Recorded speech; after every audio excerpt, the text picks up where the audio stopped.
All right, we're ready to begin. Good evening. Welcome everyone to 44Con. And I can't see any one of you here. I can just see two bright lights. So if you're waving, I advise you to jump up to catch my attention. Right, let's begin. I've got quite a lot of things to say in no particular order. So first, let me just start with my introduction. My name is Saumil Shah. I've been doing InfoSec for several years now, enough to be called a bitter old man. And from time to time, I kind of work upon a few things during my spare time, which is rapidly shrinking. And over the past few years, I've been trying to play around with web hacking, browser hacking, exploit development, and photography. And the result of all this is this particular talk. So, a few of you would have already known what Stegosploit is. I first talked about this at Hack in the Box Amsterdam in May. And then if you search for it, there's all sorts of signal and noise all over the web. Initially, everybody was saying good things about it, and then people started saying crazy things about it, and then the people started saying really bad things about it. But today, nobody knows what Stegosploit really is. We got to see it for ourselves. All right, so here we go. What it is. So my work with exploit development has always been in two arenas. On one hand, you're always trying to write the latest and greatest exploit, the next OD, the most advanced techniques for bypassing mitigation techniques like DEP and ASLR, you do info leaks and all that. But what good is an exploit? What good is a powerful exploit if it is not delivered in style? You got to make it sway so smooth that people actually like being exploited. That's what we call as style, right? So I started working, how do you combine exploits, all this ugly looking code, into pretty pictures that people go, ah, and then they go, oh shit. And after the talk, somebody put out a brilliant quote. I wish I know who this individual is, but I like this quote. Protocol spanning syntax-based generalized exploit methodologies are the new black. There's a lot of power to this. We are already seeing attackers trying to innovate the process of exploit delivery. I mean, there's two things that will make an exploit succeed. It's freshness, that is the zero-day factor, and successful traversal without detection. I'm trying to focus upon the latter because I'm not as cool enough as the other folks in the audience to develop zero-day exploits. So a quick overview of history as to how, a little bit of background about images and trying to combine different elements together in a same blob. So we know of steganography since several years now, decades even. The art of secret writing, encoding secret messages inside images, so visually there's no disturbance. The messages will pass innocently without inspection or without raising suspicion. And the person, the receiver, who knows that there's a message, knows how to retrieve the message from the image. And then Billy Rios and a couple of smart guys, I forget when, 2004, 5, 6, I don't remember, they came out with a clever technique of combining Java archives and GIF files together, creating what's called a GIFR, or sort of like a chimera or a Frankenstein file, which now, today the word used is polyglots, a file or a piece of data that has different meaning when opened or viewed under different context. So GIFR was used. You can upload a GIF file on Facebook and then serve it as a Java applet somewhere else. Pretty fun stuff. Then came along the whole game of encoding web shells in EXIF data. So you have JPEG files, you have camera settings, camera comments, lens type, and everything recorded in EXIF or IPTC data. Instead, you can just start putting arbitrary strings there, and you can put PHP shells or ASP shells and upload the whole thing as a picture on a server. So if a server is accepting your profile picture, you upload it, fake an extension like .php or .aspx, then you got a web shell, you own the server. So this is already done. And then, of course, we have to have classic cross-site scripting in EXIF data. So if you view it under Flickr or something like an EXIF viewer, you get JavaScript owned back. Stegosploit is nothing of this. It's not Jiffer, it's not a PHP web shell, it's not cross-site scripting. Stegosploit is just an exploit delivery mechanism. So my motivations, I like photography, I like browser exploits. So I like photography combined with browser exploits, and that is what it is. It's not an attack with a cute logo, although there is a cute logo with it. It is not exploit code hidden in EXIF. It is not a web shell. It's not a new cross-site scripting vector. It is simply a delivery mechanism that lets you deliver browser exploits as pure images. In transit, nobody knows that there's an exploit riding on this picture of a pretty cat. Images are innocent. Nobody thinks twice when looking at images. And the cuter the image, the more it is looked at, but in a good way. Exploits, however, are not. Exploits are fairly dangerous. So, yeah, when there's a tigress coming at you at 5 feet of distance between your car, you really start thinking, what am I going to do? Dangerous content is dangerous. So how do we turn a dangerous attack into something that will go smoothly without raising any alerts? So first thing, you break it up into two. You take the attack content and split it into two parts. You separate the dangerous content and encode it on pixels in an image. Now, the resultant stuff you have is an image with slight variations in pixel values. Very slight that the human eye cannot even notice. And then you have a little decoder, something to decode the steganography. And this is also some very simple piece of code. Ideally, it's nothing but a loop and running through arrays and adding values and subtracting values and creating a little string. So none of these will ever raise any alarms when they travel across the wire under suspicious eyes. Today, browser exploit delivery is done rather simplistically. You serve an exploit, or you iframe it, a browser connects to it, it gets owned. There's all sorts of people and things and boxes and FireEyes and CrowdStrikes and all your cyber things watching the wires. So what do you do if you really want to get past them? Well, actually, it's simple to get past all of these. You obfuscate the exploit. You use some weird JavaScript encoding. You use like non-alphanumeric JavaScript or split it apart. You do several redirects. It'll go through. But this is what it is today.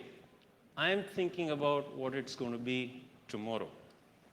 And already attacks like this have been observed. I've written a paper, and the technique that I was discussing in 2010 was used in an attack in 2014 as a grayscale pixelated image. The future, however, is going to be complex forms of exploit delivery. I'll explain to you what Stegosploit does at a very high level. You have an exploit, you want to deliver it to a browser. So rather than deliver it plainly, you take an image, you combine it steganographically with an encoder. Now, the browser should be able to decode it using a decoder. Here lies a little bit of a challenge. What do you send first, the decoder or the image? And I thought, forget it. I'll send both of them together as one entity. So you combine the decoder code, which is JavaScript code, with pixels, which is an image, combine them into a single polyglot and deliver it together. And this is what will cause the browser to get owned and compromised. That is Stegosploit in a nutshell. What do we get out of it? So the network traffic sees only image files flying across the wire. The exploit is completely hidden in pixels, both from network traffic and from human inspection. There is no visible aberration or distortion. The polyglot part of the exploit, the image itself behaves differently if loaded directly in the browser.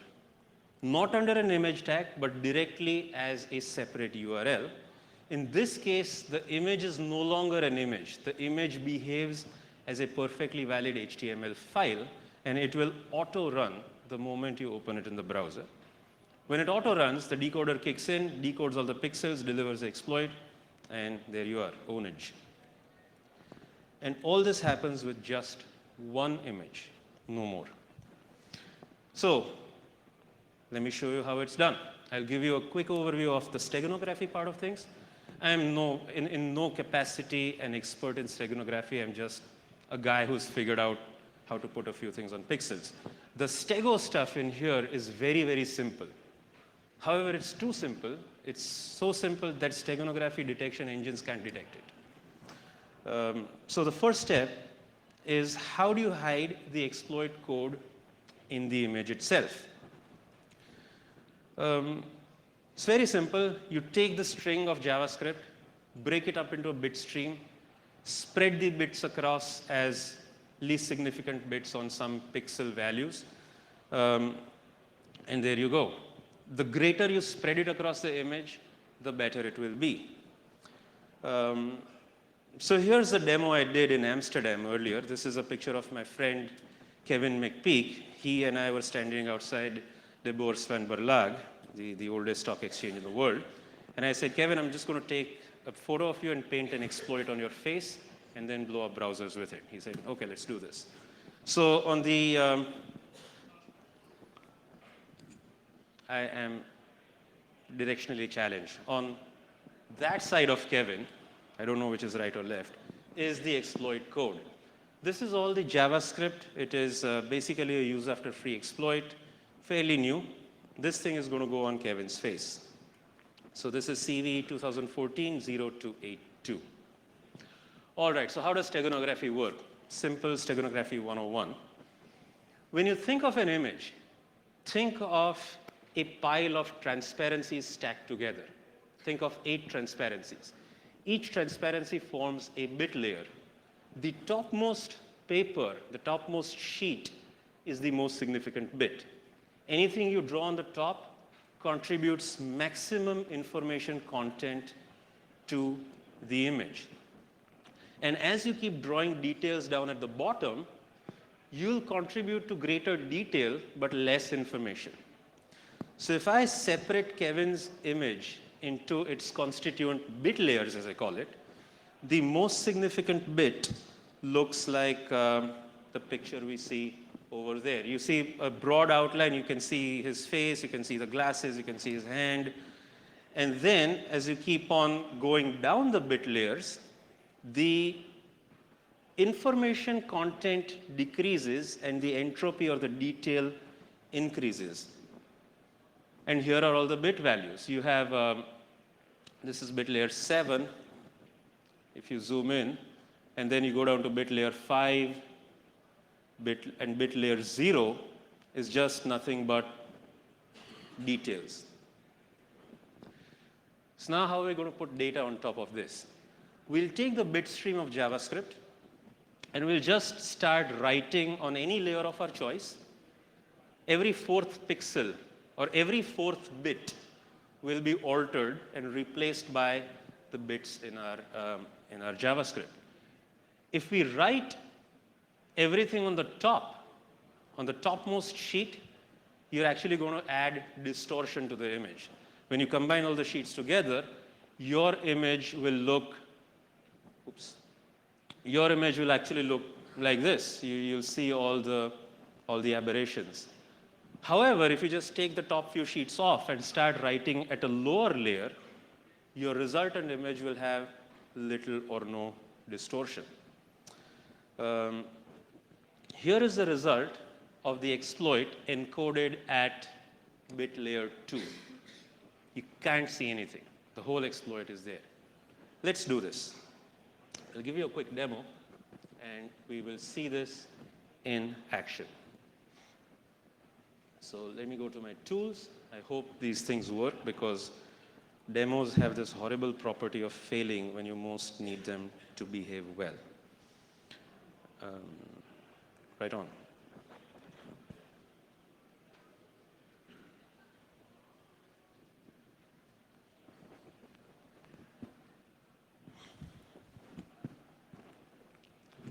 Now, the other thing about Stegosploit is all these tools are written in JavaScript.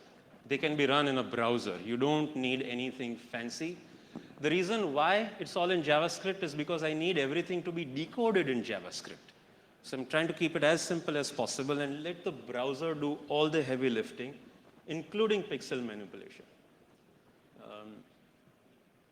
Okay, let me search for my. So here is a, let me see if I can enlarge this a little bit for better readability. So here's a tool for analyzing images. I can load up a picture in here.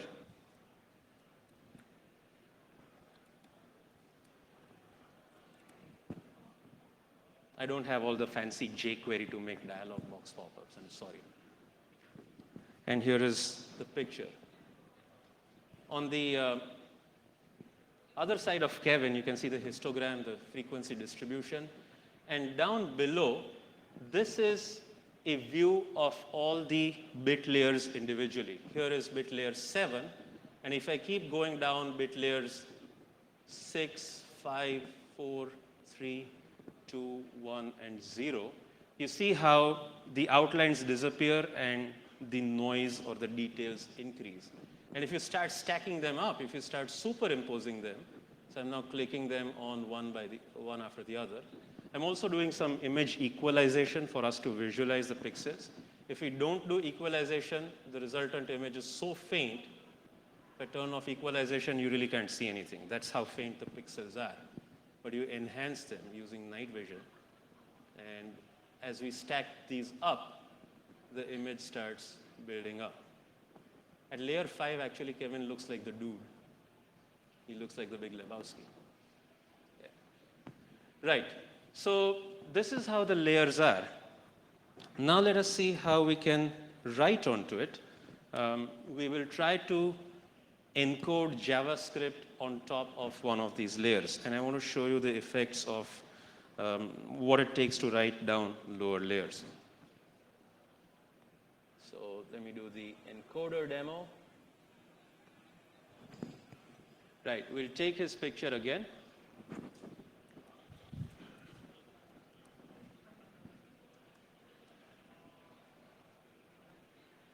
Load it. And here I have a few exploits ready to go. You can type your own code in this text box and it will layer it on there. Or here are some of the exploits I wrote in the class that I was teaching. So I said might as well use those straight away. So I have a few use after free bugs.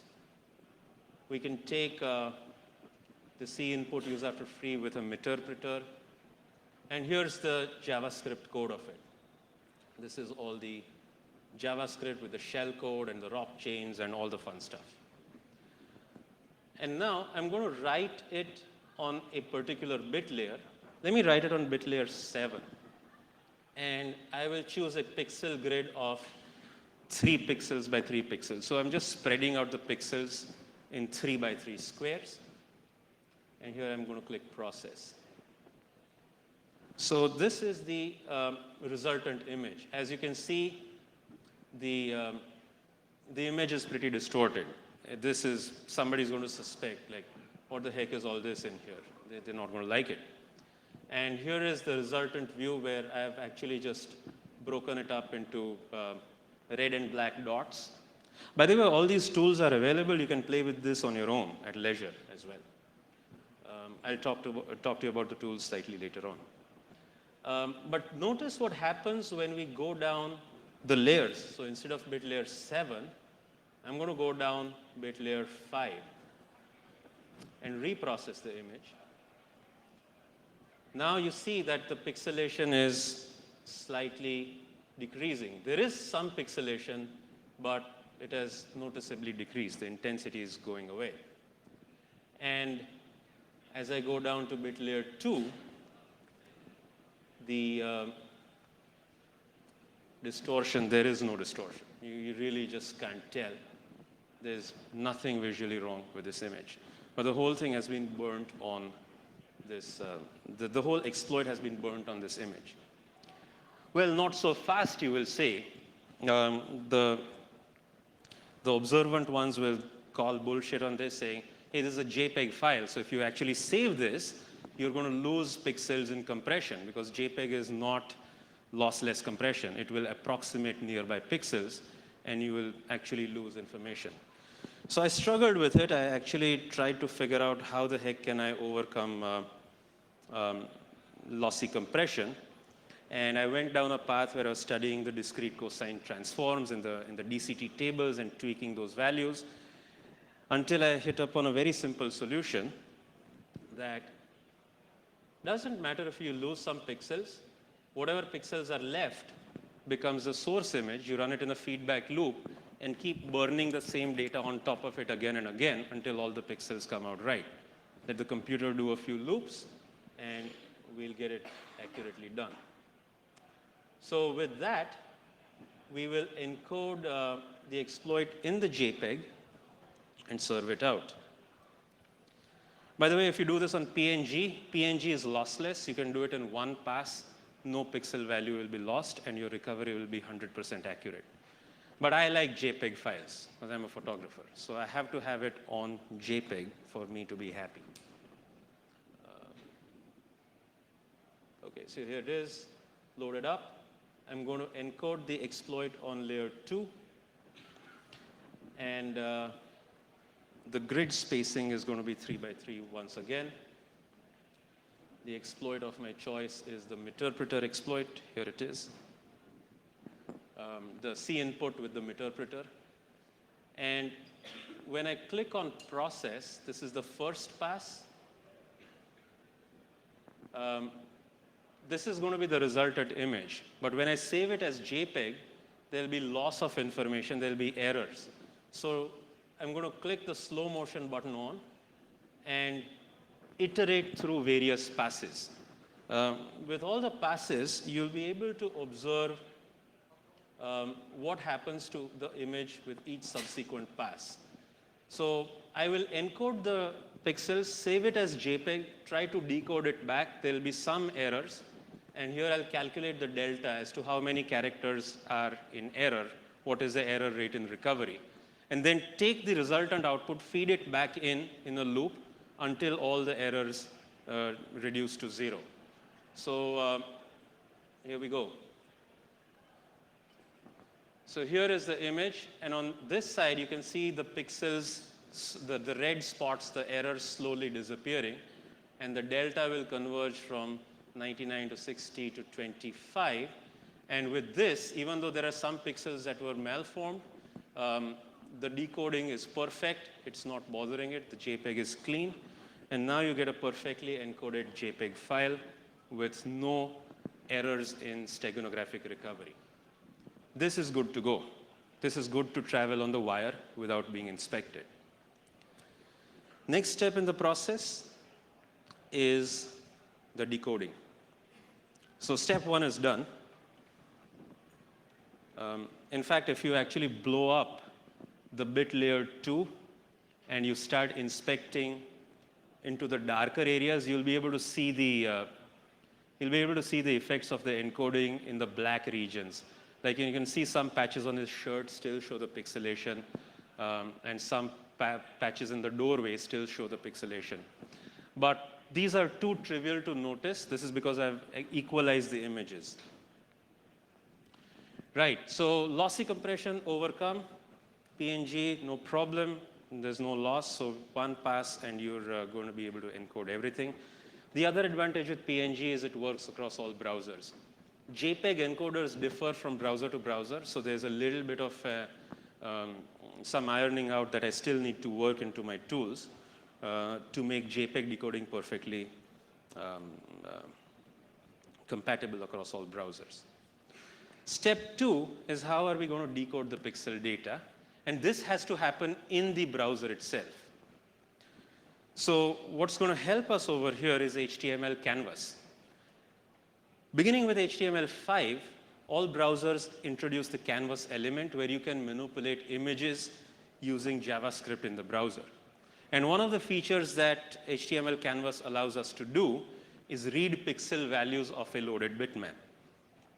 So we're going to load the steganographic image and then run this code. This is the JavaScript decoder code.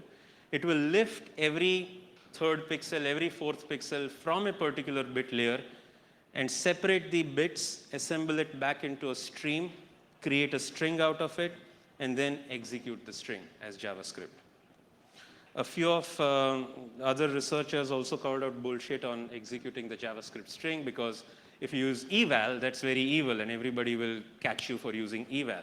So I had to do a little bit of work inspired by Dr. Mario Heiderich, who I found out has also come up with the same technique. But what fixes everything is that instead of using eval, you just create, you just create a new function object and place the string as a constructor to the function. And this will result in code being created, and you just execute the function with a set timeout. So no need of eval, no signaturing there. The idea now is to combine this JavaScript in the decoder onto the image itself and create a polyglot. So this will create an image that can auto-run when loaded directly in the browser. So here's a riddle. When is an image not an image? When it is JavaScript. And this leads to the images toolkit that I created. This was done, the images stuff was done 3 years ago, where if you view the data in an image viewer, it will appear as pixels. If you load the data in the DOM, it will run as code. So basically, it's a bipolar file. If you look at it from an image standpoint, it looks like an image. You run it as JavaScript, it is JavaScript. And this is how the polyglot works. This is the same file. If you read the code on that side of the image, and I'm seriously directionally challenged, aren't I? You say image source equals hash, which means pull the same content into itself. Hash means self.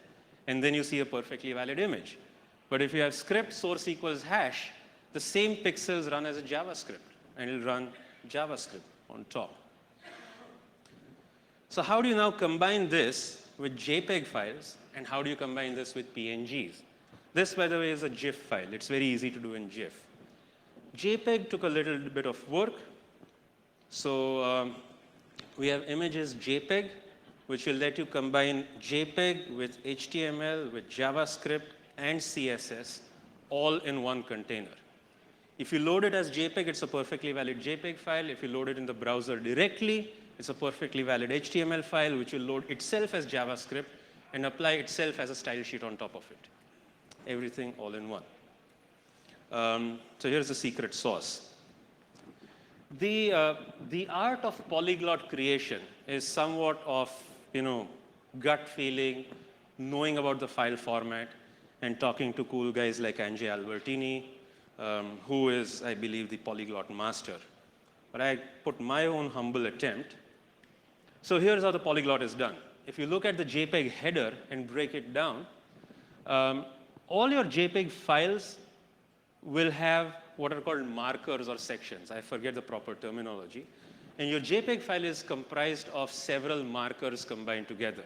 So you have the start of the image, then you have like the DCT tables, you have the pixel tables, you have the EXIF data. Each one of them form a separate segment. And these segments start with FFD8, FFE2, FF something.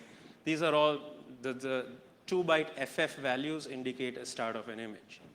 Some of these segments are prefixed with a length. So here's a start of image. You have the first few bytes as JF, IF, and null byte. And then you have some major and minor version numbers for JPEG. And this is a length of 16 bytes. What happens if I tweak this length and make it 2F, 2A, which is a length of 12,074. Well, this means that I get to extend this segment as long as I like. And I can put 12,000 bytes of extra rubbish in here without the JPEG parser breaking. But if you look at this length value, what is 2F2A? If you turn it into characters, it is slash and star. It's the opening of a JavaScript comment. So we are overriding the length field as a comment marker in JavaScript. So when you load this as a JavaScript comment or JavaScript code, you have a variable called ffd8 ffE0 equals alert date. And then everything else is commented behind it. So you can sneak in any evil JavaScript that you like without causing any distortion in the JavaScript. Everything else, the valid JPEG data is commented away. So JavaScript and JPEG coexist and don't interfere with each other. I wish humanity can do that, but it can't. With PNG, it's a very similar thing. PNG is made up of what are called 4 CCs, 4-character codes. Everything begins with a PNG header, which is fixed. And this is the exact sequence of PNG headers. And then all the other segments are length prefixed with a 4-character marker code. And then you have the chunk data and CRC. Somewhere in here, I can hide text markers. In fact, 4CC is a very extendable format. You can use these in AVI files and several other containers. You can mix and match 4CC tags anywhere you like. The decoder will only pick up the tags it knows of. If you sneak in your own tag, it will not interfere with the decoder. So it will preserve the integrity of the image and allow you to sneak more things in. And then with a little bit of clever placement of comments and CRCs, you're able to sneak in HTML data right in here. So with this, now let's see how we can turn this into a polyglot. So we took Kevin's image. Here is the decoder code. This decoder is going to be combined with Kevin's image to form the polyglot, which will decode itself when loaded in the browser. So to do this, we have a tool, which is a part of the Stegosploit toolkit, and it's called images. We're going to use this to combine the two together. So we'll provide it an image source. So we'll provide it the decoder source, the JPEG source, and the output. And everything is rolled into the output file. If I inspect this file, if I do an exif tool on it,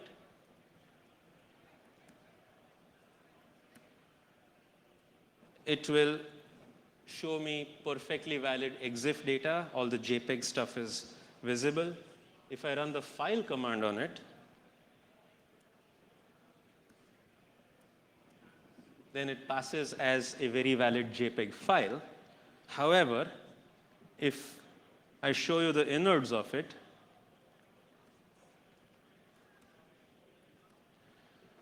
then you'll be able to spot the dodgy HTML code in here. This is because I didn't really spend too much time obfuscating it and transforming it into non-alphanumeric values. But here you have the JPEG header, you have the beginning of the comment, here you have the opening HTML, then the opening comment to mask out the JPEG data, and here is the decoder code just basically pasted in. So if somebody is looking across the wire, this is still, yes, there is still a possibility to signature this. This is what I'm working on shrinking this and disguising this so that this part becomes hidden. And here you will see tags like image source equals hash. So it loads itself back in as an image. When you load this polyglot in the browser, it will still look like an image. But you can click on it and it will trigger the exploit code in here. The rest of it is all JPEG data. Right, let us now deliver this and see the demo. Basically, it's time for me to prove that all my crap works. Here we go, open up a browser. I'm going to serve this using a web server. And Oh yeah, I have encoded it with Meterpreter, so I have the Metasploit engine running. Let me also get the Metasploit thing out here. So here's Metasploit showing Meterpreter. If all goes well, we'll have a back connection, a reverse connection on Meterpreter, and we should be able to get a shell out of this. I've also tried to upload mimikatz and a privilege escalation trick and everything to just own everything in one package. Let me go and do this. Can't read is the challenge here. Okay.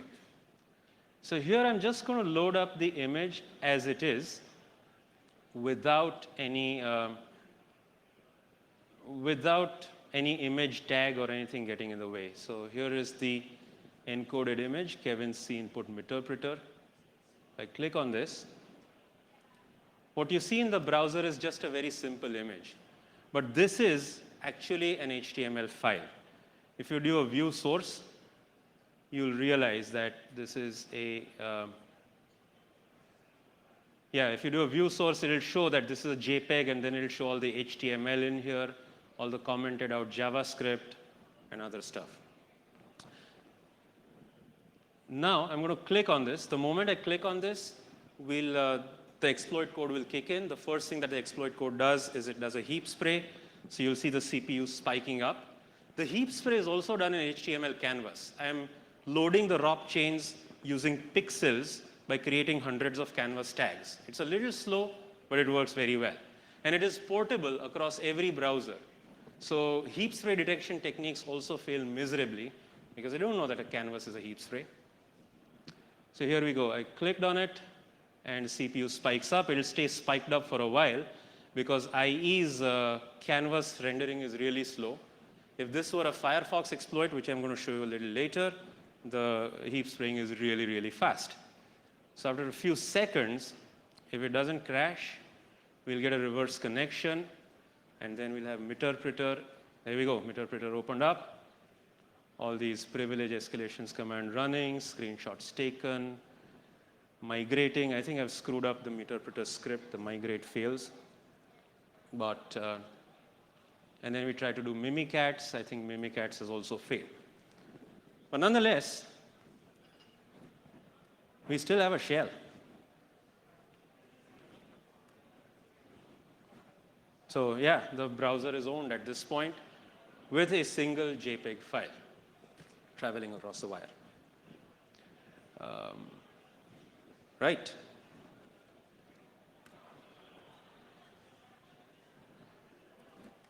Okay, let me close this down. That's that.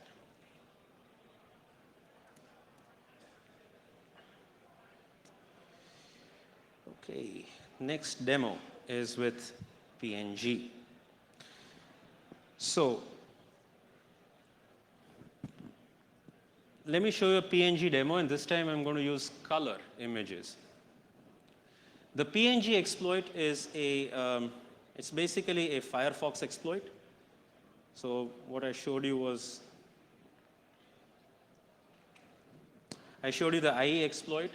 I'm going to show you the Firefox on-ready state change use after free bug.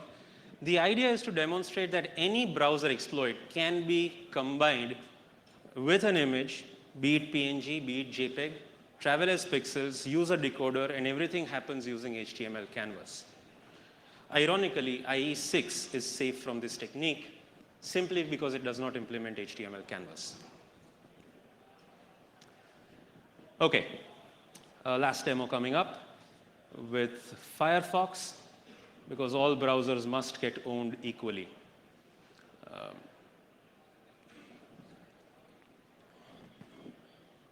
Let me first show you the PNG image in the image layer analysis code. I've already done the layering and put the exploit on there, but I just want to show you how it decomposes into its constituent planes. I'm going to load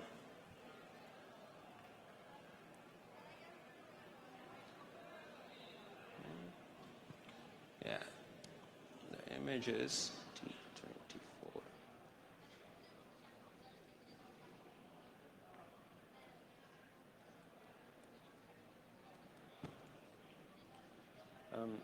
Yeah, here is the image. This one is a PNG.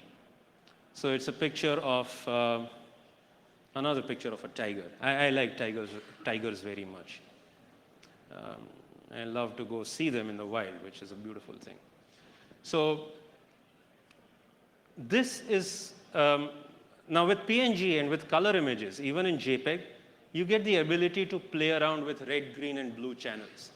So you can combine the exploit only on one channel. In this case, I've combined it with a green channel because a large amount of pixel values are green, and it will get dispersed in the noise with the trees and the grass. So I click on just the green channel, and I enable bit layer 2. So I keep going down the bit layers. And the moment I'm at bit layer 2, or rather actually at bit layer 0, that's where I've encoded it, the deepest layer possible, only the sharpest eye will be able to detect that there is something funny going on in the black space. This is where all the encoding is. But visibly, there is literally no distortion to the image. This is the final encoded image. If I were to load this, now this exploit is a little flaky.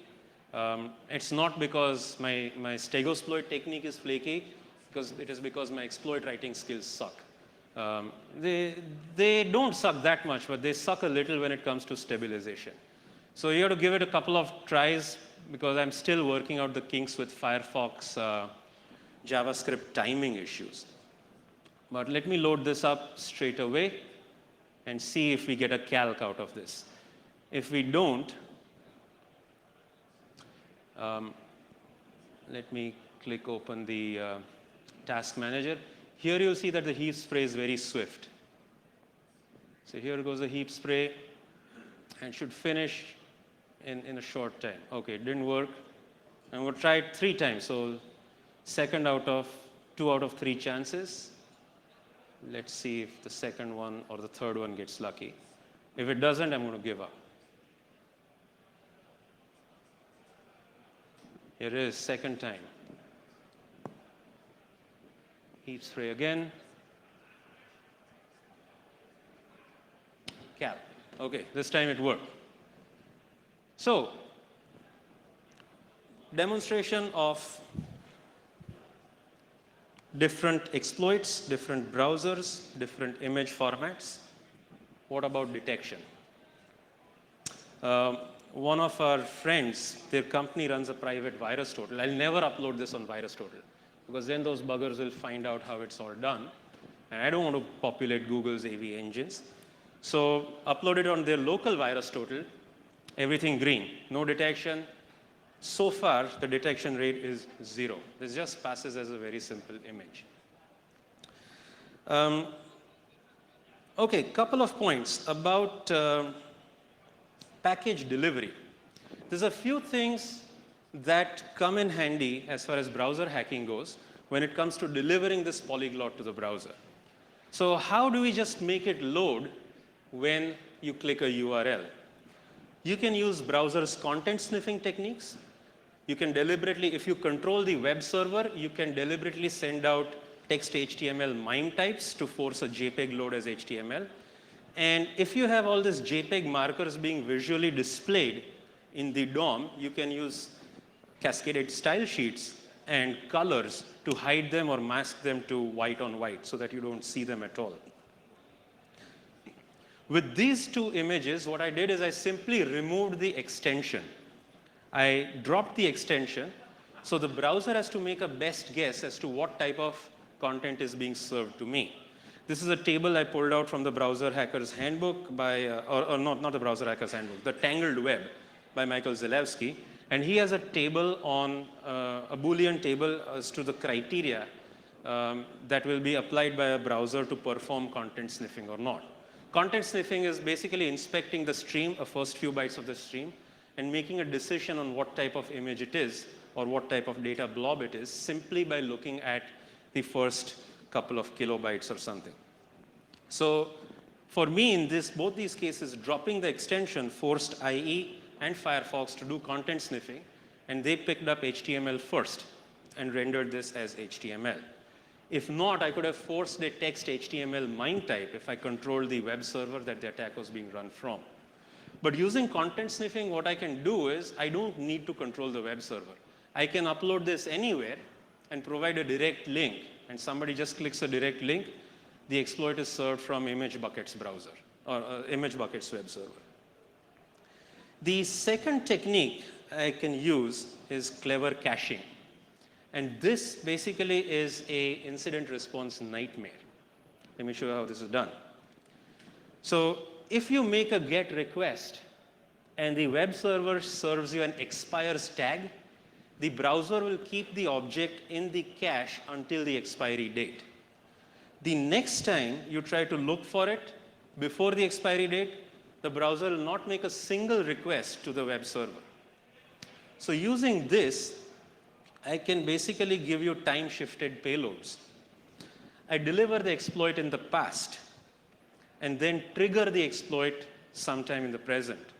So if I give you an image 3 weeks ago with an expiry tag set to December, this image will be sitting in your cache. Now in December, when you actually get owned, your incident response team will come in, they'll start pulling out all the network logs, they'll see nothing going across the wire. It just got owned from thin air. So how far does your recovery window actually go? This is another question to be thrown out. Right, so this is basically what Stegosploit is, as much as I could condense in about an hour's time. If you want more, let me point you to where all the goodies are. So okay, give me the damn tools. The tools are in POC or GTFO, issue number 8. If you're really interested in the tools, grab a copy of POC or GTFO, which is an excellent publication, by the way. Every one of you should read it. POC or GTFO 9 has been published recently in paper, and it's going to come out on the archives in a week or two. But the beauty with POC or GTFO is that you need to know how to recover the tools from the journal. The tools are embedded in the PDF itself. That is a hint. You read it, figure out. Those of you who can extract the tools, you're welcome to use it. I've licensed them under WTFPL. So the only one license text, do what the fuck you want. It's only fitting for POC or GTFO, right? And for those of you who don't want to risk loading a PDF onto your device, I put up the paper on stegosploit.info. This gives you a whole lot of more detail. I'll just glance you through the paper very quickly. But yeah, there's a whole lot of detail on the origins of the techniques, what motivated me to do this, detailed discussion on steganography, encoding, exploit delivery, polyglots, image formats, delivery techniques, and a whole lot of references that I've borrowed. So you're welcome to read it in your leisure time, share it with your friends, and see if you can use it in a pen test or two. It'll drive the detectors or the IPSs out of their minds. So a couple of conclusions before I wrap up. Mic just fell off. Couple of conclusions. In the offensive side of the spectrum, there's a lot of possibilities. You can do a whole lot of evil. It's only limited by your imagination and your control over the technology at hand. You can even use cross-origin requests like scores and canvas to spread payloads. And I can see that this technique may also be applied to non-browser containers like Flash or PDF. That's another thing to work upon. If you do have any ideas to share, I'll be very happy to collaborate with you. As far as the defensive spectrum goes, this is an incident response nightmare. How far back does your window of inspection go? To prove a point, again, we cannot rely on extensions, file headers, MIME types, magic numbers, signatures, or all this snake oil that we're using to detect offensive stuff coming at us with these boxes with blinking lights on it. We really need to apply different methods of detection, build in browser security at a core level, like compartmentalize a browser like a kernel is. Really not trust an image unless it decodes perfectly. There should be, if you're trying to read an image, it should be a pure image. Anything extra should be stripped from it. If you really want a quick fix to Stegosploit, and you're really worried about people uploading steganographic content on your servers, right now you can do a very simple fix. You can just resize the image, shrink it down 1 pixel by 1 pixel, subtract 1 pixel from the width and 1 pixel from the height, and then expand it back. And in the rejiggling, a whole lot of things die. Until I figure out how to do QR codes on it, which can survive resizing. For now, there is a fix. So that's it. That's pretty much the end of my talk. I want to thank publicly Michael Zalewski, Angie Albertini, Mario Heydrich, and my friend Kevin for lending his face for the exploit. Of course, to you, the audience, thanks for putting up with me, and the fantastic 44Con crew, and that bus full of gin for making this event a whole lot of fun. Thank you very much.